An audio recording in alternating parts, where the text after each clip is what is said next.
Your Coca-Cola bottler presents Claudia, based on the famous play and novels by Rose Franken. Brought to you transcribed Monday through Friday by your friendly neighbor who bottles Coca-Cola. Relax, and while you're listening, refresh yourself. Have a Coke. And now, Claudia. Good heavens. What am I doing here? What are you doing where, Roger? At this breakfast table. I should be on my way to New York. What's the matter with this breakfast table? Nothing, except that it's your breakfast table. Oh, that's a nice thing for a woman's husband's partner to say to a woman. And your breakfast table happens to be in Eastbrook, Connecticut. That is what is so charming about it. We just happen to like ours in Eastbrook. Which is far and wide the best place to have it. Yes, I know, David, but that... you know, I don't think that Roger is being very polite. Do you? No, definitely not. No. Being polite, I'm why, I've surprised, too. Usually he's the politest man. Maybe he woke up on the wrong side of the bed. We gave him the best bed in the house. Well, for some people, nothing is good enough. First, the breakfast table is in the wrong place for him. Then the bed was uncomfortable. I am amazed, truly amazed. Yeah, just proves you don't know a person until you have him under your own roof. Guess That's so. all. Are you two having a good time? Fine. Excellent. I'm glad. Now pass me the cream for my coffee. David, pass him the cream for his coffee. One cream. Coming up, the cream. Thank you. Do you think any explanation he could ever give would ever be good enough, David? When my hospitality is thrown back into my face, no explanation is enough. My sentiments, precisely. Are you two like this every morning, or is it only for my benefit? Because you're company. Then spare me and treat me like family. He doesn't like us, David. Another insult. Oh, Roger. Don't look so confused. We know what you meant. Do we, darling? He meant, what am I doing here in Eastbrook? In this charming, charming house? At this charming, delightful table with these delightful people? Pass the When butter. under normal circumstances I'd be having coffee at my hotel in New York, right? On the nose. Brilliant, my spouse. Is she not? Yes. But here I am, nevertheless, and I still hardly know how it happened. It was the most natural thing in the world, like falling in love. Every now and then, Claudia sounds like a popular lyric. Well, that's at my best. At my worst, I sound like an unpopular one. Anyway, there we were, burning leaves until it was dark. The night was clear, the scent of autumn in the air. You sound like a bad lyric of a popular song. Oh, you disrupt all my flights of poetry. Well, you haven't gotten off of the floor on this one. Roger, you're not sorry you stayed overnight, are you? Sorry? Can a man be sorry for the first taste of strawberries in the spring? For the caress of a breeze on a hot day? For the glint in a beautiful lady's eyes?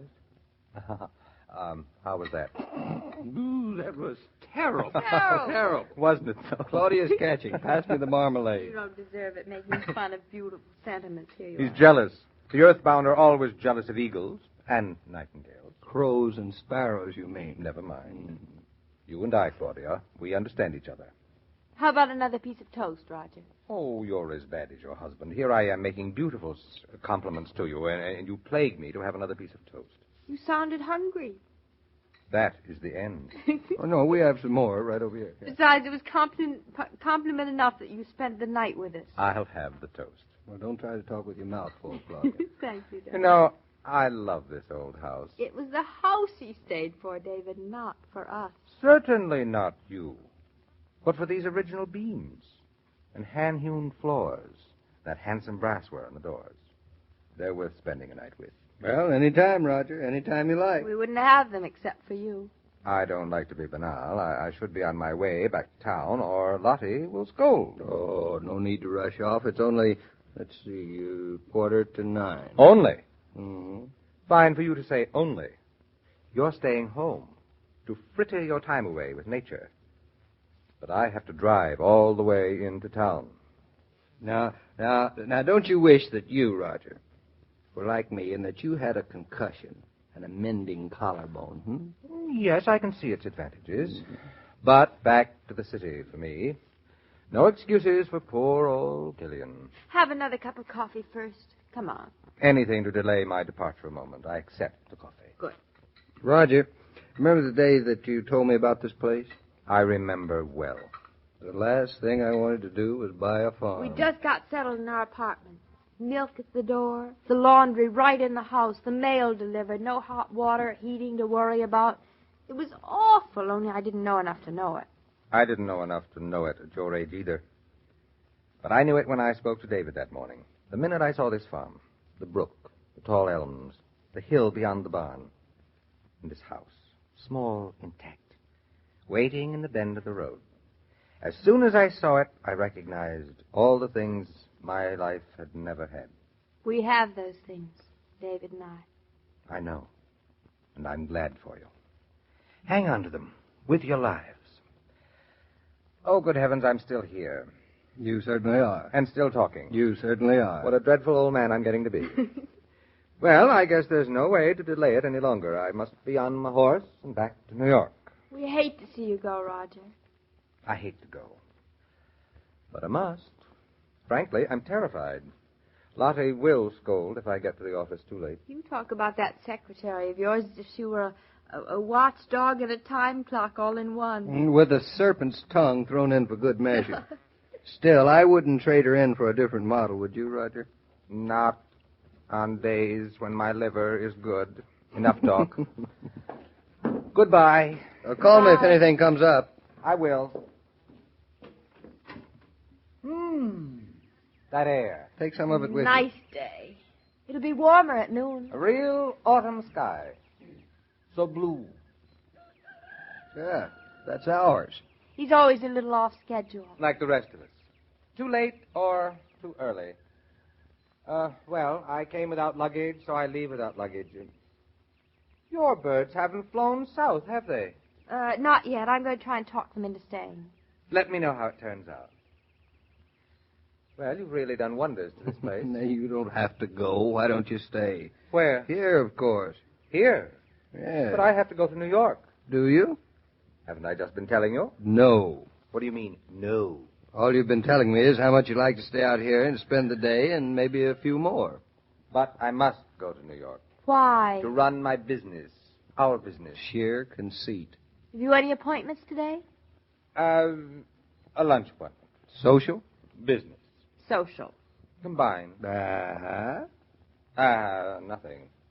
You know that the best deals are made across a plate of guinea hen under glass. Tomorrow is another day, Roger, and there'll be another old lady chicken to make a deal across. This is sheer madness. I am going to New York. I have been going for 10 minutes. Then goodbye. Yes, have a nice trip down. I will. What, is that all you have to say? That's all. That's all. Oh. Just who are you trying to fool? What do you mean? This rushing off to the city. Practice what you preach. Relax. Follow your impulses. Pamper yourself. Life is short. Spend the day with us. It's going to be a honey of a one. I could never look at myself in the mirror again. I came up here to say hello yesterday. Here it is today. I'm still here. I'm another man who came to dinner. No, I couldn't. I just couldn't. You're afraid of indulging yourself, aren't you? Frankly, yes. You men. All the same. So if that's what's bothering you, the reason that I want you to stay is to discuss the schoolhouse plans with you. Up here we can do it uninterrupted. Now, you're just saying that to appease my conscience, David. Well, maybe I am, maybe I'm not. What's the difference? It's something we have to do, so let's let it appease your conscience, too. What will Lottie say? Call her and see. Oh, you call her. Coward. Well, I guess one has to pay for one's pleasures. Give me the phone. Oh, brave one. Thank you, my dear. Yes, you're right, David. I want to discuss that schoolhouse deal with you. And the sooner the... Hello, operator. Give me New York. Plaza 9, 4321. We'll get started right after you talk to Lottie. We'll work all morning. Fine. No monkeying around. Great Zeus, we have no time to monkey around. You know that. Exactly. I would have gone to New York, you know, if it weren't for that schoolhouse business. Of course you would have. I had no intention of staying, no intention at all. Absolutely none. That's right. Is this rehearsal for Lottie's sake by any chance? After all, it is a Wednesday, and I don't have to go... Office of Killian and Naughton, architects. Good morning, Lottie.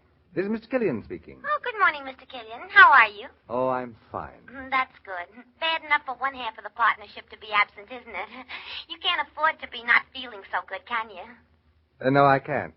Can I? You sure you're not sick? You sound queer. That's because I'm out of town. Really? funny. I talked to California once, and it sounded like the next room. Go on, Roger. Tell her you're snowed in. Speak up. I'm in Eastbrook, Connecticut, Lottie. At the Naughton's, are you? Oh, poor you.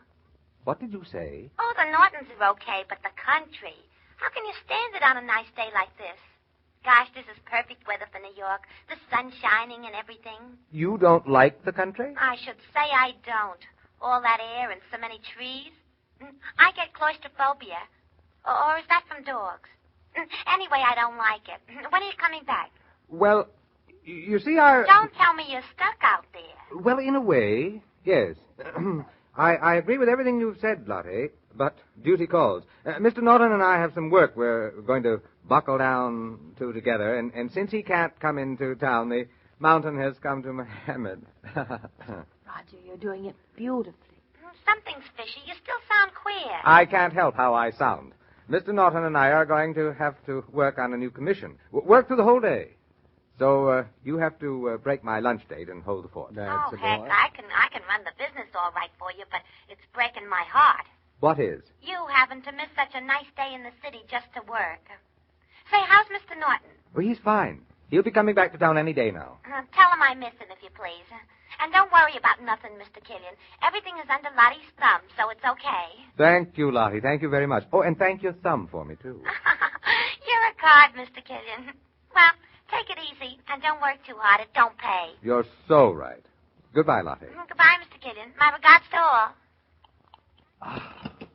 Well, The watchdog has given me her blessing. Congratulations. And her advice. leave us share Lottie's wisdom. The little woman of the enlarged adenoids recommends that although I felt I had to suffer a day in the country, I should not work too hard. It don't pay. She's right, it don't.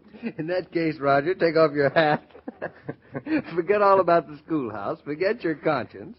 And let's go out and visit our new pig. My dear David, that's exactly what I meant to do in the first place.